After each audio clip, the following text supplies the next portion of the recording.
قوم کی حقیقی آزادی کی خاطر عمران خان کو جیل میں آج 134 روز گزر گئے۔ بانی چیئرمین تحریک انصاف و سابق وزیر اعظم عمران خان کو 5 اگست کو غیر قانونی طور پر گرفتار کیا گیا تھا۔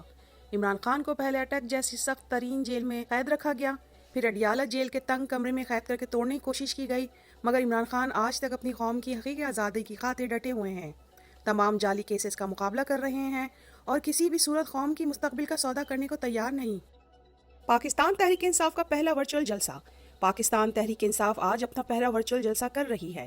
یوٹیوب، ایکس، انسٹاگرام، فیس بک اور واٹس ایپ سمیت تمام سوشل میڈیا پلیٹ فارمز پر جلسے کی لائیو کوریج کی جا رہی ہے۔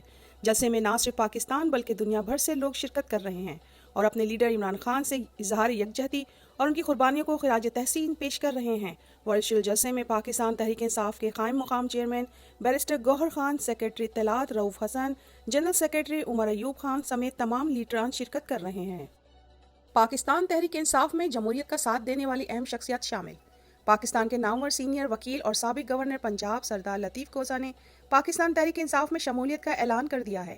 سردار لطیف کھوسہ چیئرمین عمران خان کی دعوت پر پارٹی میں شامل ہوئے ہیں اور عمران خان کے ویژن کے مطابق جمہوریت کی مضبوطی کے لیے اپنے فرائض سر انجام دیں گے۔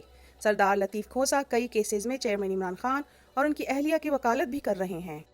زوب ورکرز کنونشن پر الیکشن کروانے والی انتظامیہ کی فسطائیت۔ زوب بلوچستان میں تحریک انصاف کے ورکرز کنونشن کی جگہ پر ریٹرننگ آفیسر ڈی سی زوب نے پانی چھوڑ دیا۔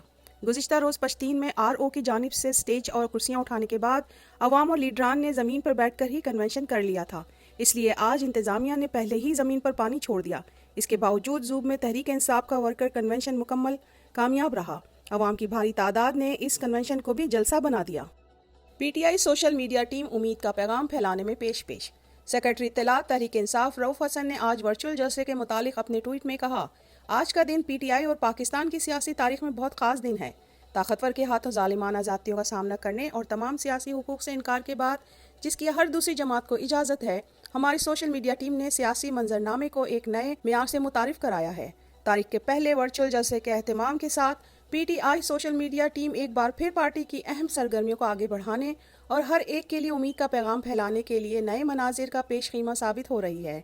8 فروری کا دن پولنگ اسٹیشنز پر پاکستانی عوام کے جمع غفیر کے ساتھ ایک ایسی پارٹی کو دوبارہ اقتدار میں لانے کی امید کے ساتھ طلوع ہوگا جو ان کے خوابوں اور امنگوں کی ایک ناقابل فراموش علامت بن چکی ہے۔ ہمارے سوشل میڈیا ٹیم کے ہر ممبر کو سلام، ہمارے مخلص اور سرشار کارکنوں کو سلام۔ پاکستان زندہ باد۔ پشتین میں کامیاب ورکرز کنونشن کرنے پر رہنماؤں کے خلاف مقدمہ درج۔ پاکستان تحریک انصاف نے گزشتہ روز پشتین بلوچستان میں کامیاب ورکرز کنونشن کیا۔ انتظامیہ نے کنونشن کی جگہ سے کرسیاں اور اسٹیج اٹھا لیا تھا، اس کے باوجود کنونشن جاری رہا۔ اس کامیابی کو دیکھ کر انتظامیہ نے اپنی بخلاہٹ کا مظاہرہ کرتے ہوئے تحریک انصاف کے لیڈران اور کارکنان کے خلاف پشتین میں مقدمہ درج کر دیا ہے۔ کیا یہ وہ لیول پلینگ فیلڈ ہے جو سپر لاڈلا مانگ رہا تھا؟ جسٹس قاضی فائز عیسیٰ کے لگائے گئے ریٹرننگ آفیسر نون لیگی ملازم ہے۔ چیف جسٹس قاضی فائز عیسیٰ اور الیکشن کمیشن کا لگایا گیا ایک اور ریٹرننگ آفیسر ضلع وزیر آباد کے حلقے سے نون لیگی امیدوار امان اللہ وڑائش کا بیٹا ہی ضلع وزیر آباد کا ریٹرننگ آفیسر لگایا گیا ہے۔ یہ کس قسم کے شفاف انتخابات ہیں جن میں باپ امیدوار اور بیٹا ریٹرننگ آفیسر لگایا ہوا ہے؟ آصف زرداری کی گورنر ہاؤس میں میٹنگز الیکشن کمیشن کدھر ہے؟ چیئرمین عمران خان کے وکیل نعیم حیدر پنجوتا نے آصف زرداری کی گورنر ہاؤس میں میٹنگ پر تبصرہ کرتے ہوئے کہا، آصف زرداری آپ کیسے گورنر ہاؤس میٹنگ کر سکتے ہیں؟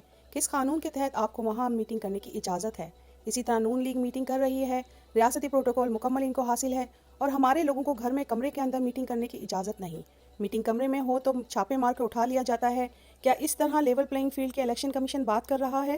ججز کی بیگمات کی ایئرپورٹ پر تلاشی نہیں ہوگی، چیف جسٹس قاضی فائز عیسیٰ کا حکم۔ چند ہفتے قبل لاہور ہائی کورٹ کے جسٹس باقر نجفی کو بیٹے کے لیے لاہور اور امریکہ میں ایئرپورٹ پر پروٹوکول چاہیے تھے۔ قاضی فائز عیسیٰ نے چیف جسٹس بن کر ججز کی بیگمات کو ہر قسم کی چیکنگ سے مستثنی قرار دے دیا، اور جب چیف نہیں بنے تھے تو یہ پروپیگنڈا تھا کہ پیدل آتے ہیں، پروٹوکول کے خلاف ہیں۔ تنخواہ دار اور کاروباری طبقے پر مزید ٹیکسز لگانے کا امکان۔ رپورٹ کے مطابق آئی ایم ایف کے ٹیکنیکی مشن نے یہ تجویز حکومت کے ساتھ بات چیت کے دوران پیش کی، جس کا مقصد محصولات کے حجم کو دوگنا کرنا ہے اور اس کے لیے تنخواہ دار اور کاروباری طبقے زد میں آئیں گے۔